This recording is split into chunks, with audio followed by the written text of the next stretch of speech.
जिला अधिवक्ता संघ के पूर्व पदाधिकारी द्वारा सत्ताधारी दल के एक जिला स्तरीय पदाधिकारी पर राजस्व विभाग के लोगों के साथ मिलकर उसकी संपत्ति पर कब्जा किए जाने का आरोप लगाया गया है। इस मामले को लेकर आज कलेक्ट्रेट में आमरण अनशन पर भी पदाधिकारी बैठ गए हैं। यह पूरा मामला मौजा पिछोड़ का है। इस मामले को लेकर जिला बार एसोसिएशन के पूर्व पदाधिकारी विकास यादव ने जिलाधिकारी को दिए गए प्रार्थना पत्र में अवगत कराया कि उसके पक्ष की ओर से चंदन सिंह ने 6 जुलाई को संपूर्ण समाधान दिवस पर कुछ भू माफियाओं के खिलाफ नगर निगम की भूमि पर कब्जा किए जाने तथा उनके खिलाफ मुकदमा दर्ज किए जाने के संबंध में आवेदन दिया था। जिलाधिकारी के आदेश पर राजस्व विभाग की टीम बनाई गई, जिसमें राजस्व विभाग के अधिकारियों के अलावा नगर निगम के अधिकारी भी शामिल किए गए। इस टीम के द्वारा जब नाप की गई तो अवैध कब्जा पाया गया। विकास यादव का आरोप है कि भाजपा के एक जिला स्तरीय पदाधिकारी द्वारा राजस्व विभाग पर दबाव डालकर पैमाइश को रुकवा दिया गया और उसकी संपत्ति पर कब्जा कर पत्थर लगवा दिए गए। विकास के अनुसार उसकी संपत्ति नगर निगम से लगी हुई है। इस संपत्ति को ना तो उसने किसी को बेचा है और ना ही कोई निर्माण किया है, जबकि शिकायती पत्र में उसने नगर निगम की संपत्ति के जिन आराजी नंबरों का जिक्र किया था, उन आराजी नंबरों की जमीनों को संबंधित भू माफियाओं द्वारा बेच दिया गया है। प्रार्थना पत्र में इस पूरे मामले में गहराई से छानबीन कर दोषियों के खिलाफ कार्रवाई किए जाने की मांग की गई। इस मामले में सत्ताधारी पार्टी के जिला स्तरीय पदाधिकारी तथा राजस्व विभाग के लोगों के खिलाफ भी कार्रवाई की मांग को लेकर कलेक्ट्रेट में आज आमरण अनशन शुरू कर दिया गया है।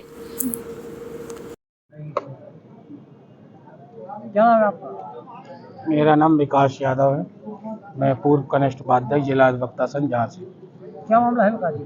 मेरे पिता की संपत्ति और परिवार की मौजा पिछोर में आराजी नंबर 9 81 80 30 28 16 24 है, जो लगभग 3 एकड़ सवा 3 एकड़ जमीन है। इस संपत्ति से लगी हुई सरकार की जमीन है आराजी नंबर 16 17 जो नाले में दर्ज है, और 13 12 14 52 और 3-4 नंबर और करीब 24।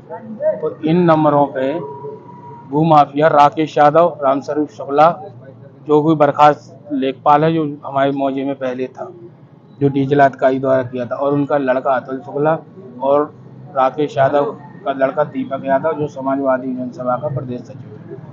इन्होंने भाजपा के जिला अध्यक्ष अशोक गिरी से मिलकर सरकार की जमीन का प्रेशर डाल रहे हैं और हमारी जमीन पर कब्जा करा रहे हैं, जबकि प्रार्थी ने कई बार कम से कम 3 साल से प्रार्थना पत्र दे रहा है, जब से ये लोग हमारी जमीन पे कब्जा करने के प्रार्थी।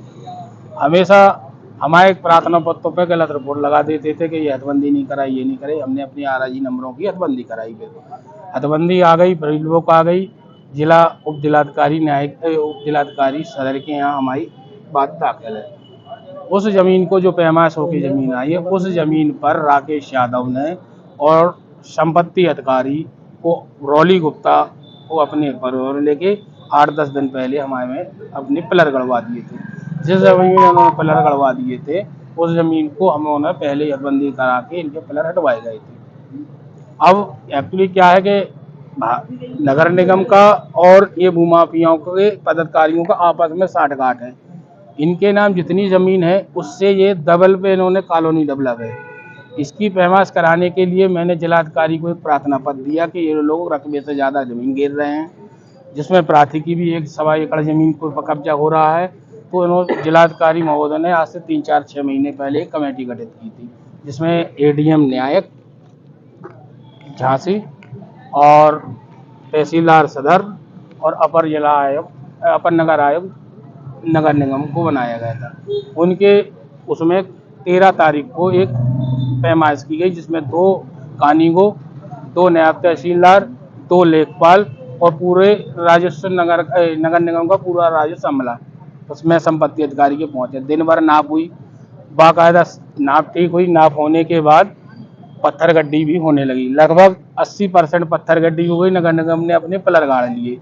शाम को 6 बजे अशोक गिरी, जो भाजपा का जिला अध्यक्ष है, उसका फोन न्यायिक जिलाधिकारी के पास आता है और तहसीलदार के पास आता है कि तुम्हें जिले में रहना है, अगर रहना है तो ये जो विकास यादव की जमीन है इस पे पत्थर गड़वाओ नगर निगम के। तुरंत ये लोग रात के हमारी जमीन पे तहसीलदार ने कागज छीन लिए कानीगो से सबसे, और बोले साहब आप लोग वहाँ बैठिए, और खुद तहसीलदार उल्टी सीधी नाप करने लगा और उखाड़ के हमारी जमीन में पत्थर गड़वाने के प्रयास। हमने इसका विरोध किया। हमने सर ये क्या हो रहा है, बल्कि जो नगर निगम के कर्मचारी थे, राजस्व तहसील के कर्मचारी, वो सब लोग कह रहे कि ये तहसीलदार आपके साथ गलत कर रहे हैं। हम लोगों ने इसका विरोध किया। फिर इन्होंने एक कुएं से फिर नाप हमारी पैमाइश कराई जो तहसीलदार ने करी। उस नाप से तहसीलदार ने 2 जरी हमारी खेत में कब्जा करा दिया था। तो वो जहाँ जो दिन भर से नाप हुई थी वही पॉइंट परफेक्ट हो गए। तब फिर पत्थर गड्डी होने की बात आई तो मैडम ने और तहसीलदार ने हमको गुमराह कर दिया। बोले अब हम कल आएंगे 14 तारीख को, 14 तारीख को आएंगे नाप करने, यानी संडे कल। तो ये कल संडे नाप करने नहीं आए। इन्होंने मौके पे नगर निगम के क्लर्क पहुंचा दिए और अधिकारियों से दबाव डालने लगे कि इस रिपोर्ट पे दस्तखत करो जो नीचे के जिन्होंने पैमाइश की। उन्होंने शायद इनको दस्तखत करने से मना कर दिया कि मैम ये गलत है, उसकी संपत्ति है, उस पर हम कब्जा के ऐसी पे नहीं दे पाएंगे, वो कोर्ट जाएगा, हम फंस जाएंगे।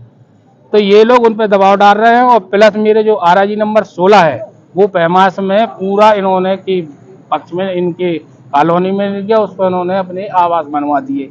मेरे अब स्थिति ये है कि मेरे आरआईजी नंबर 24, आरआईजी नंबर 28, 16 पे राकेश यादव और नगर निगम कब्जा किए हुए हैं। आज आमरण अनशन कर रहे हैं क्या? इसलिए मेरी जो पैतृक संपत्ति है, आज की संपत्ति नहीं है, मेरी ब्रिटिश शासन से मेरे परिवार जमींदार रहा, उनकी संपत्ति है। हमें से संपत्ति सरकार के पास गई है, उससे पट्टे हुए और ये लोग काबिज हो गए वहाँ पे। आज हम अपनी संपत्ति की, जो हमारी संपत्ति है वो नगर निगम और राकेश यादव से मुक्त कराई जाए। और जब तक हमारी संपत्ति को हमें से कब्जा नहीं हटाया जाता, हमारा अमर अनशन लगातार जारी रहेगा।